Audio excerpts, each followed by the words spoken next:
Well, there are some things that you're seeing happen in the United Kingdom as a result of this political turmoil that are having a direct effect on Gibraltar. So Gibraltar follows the Bank of England lending rate, the base rate for the mortgages that are available in Gibraltar's banks and building societies. So that has a direct effect in Gibraltar and in the cost of mortgages for those who are on variable rates.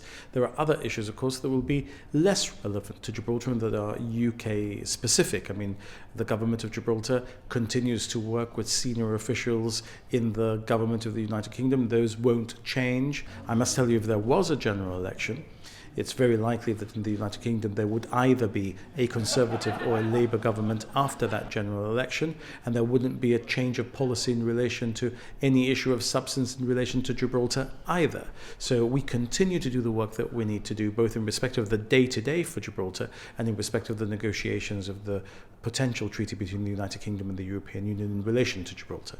Well, with the UK in the middle of crucial negotiations with the EU over Gibraltar's future, could this instability be seen as a weakness at this very crucial juncture in our history? Look, I think the past few years, if not months, teach us that we mustn't think that a conclusion leads to, or a situation leads to a foregone conclusion.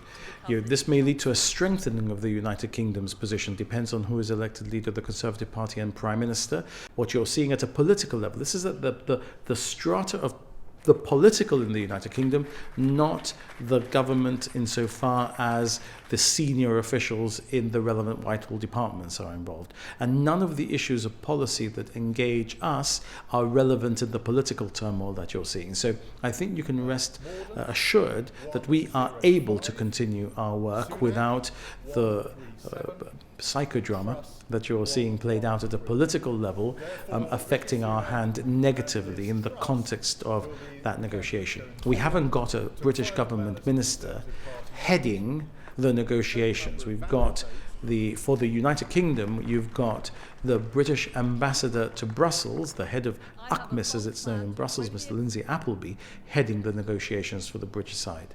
But the fact is, a new Prime Minister could see a cabinet reshuffle, so could that affect policy?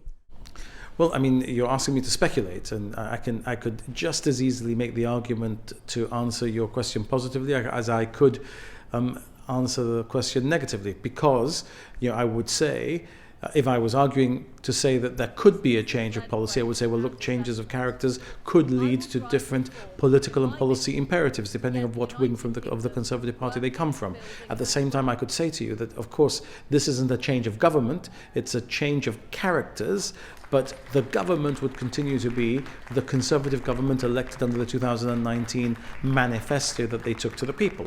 So look, you need to see how these things play out and not simply speculate about what might or might not happen at the level of policy. But in relation to issues that relate to Gibraltar, and of course the fundamental issue, the sovereignty of Gibraltar and the defence of the sovereignty of Gibraltar, people can rest assured that there is no politician in any of the mainstream political parties that could be appointed to any of the great offices of state that are relevant to us that would take a position that would be contrary to the position of the government and people of Gibraltar for the defence of the sovereignty of Gibraltar entirely and wholeheartedly, and as it could most fulsomely be done in the context of these negotiations and generally.